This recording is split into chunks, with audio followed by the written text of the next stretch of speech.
Hi అండి, welcome to my channel. ఈరోజు నేను చేసే రెసిపీ బీరకాయ అండి. పిల్లలు బాగా వెయిట్ గెయిన్ అవ్వాలి, హెల్తీగా ఉండాలి అంటే బీరకాయ కర్రీలో ఎప్పుడు వేసే వెల్లుల్లిపాయ కారం కాకుండా ఇలా పల్లీలు అవన్నీ వేసి చేయండి. వాటి కోసం పల్లీలు దోరగా వేయించుకోవాలి. తర్వాత ఎండుమిర్చి వేసుకోవాలి, అంటే కారానికి సరిపడా ఎండుమిర్చి వేసుకోవాలండి. ఎండుమిర్చి పల్లీలు వేగాక జీలకర్ర యాడ్ చేసుకోవాలి. గ్యాస్ ఆఫ్ చేసి దీన్ని గ్రైండ్ చేసుకోవాలండి, పొడిలా కారంలాగా. ముందుగా ప్యాన్ పెట్టుకొని దాంట్లో 2 టేబుల్ స్పూన్ ఆయిల్ వేసుకోవాలండి. ఆయిల్ హీట్ ఎక్కాక పోపు దినుసు వేసుకోవాలి.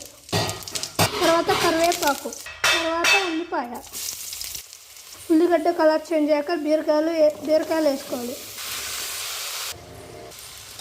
కూర ఉడికిపోయిందండి. మనం ముందుగా రెడీ చేసి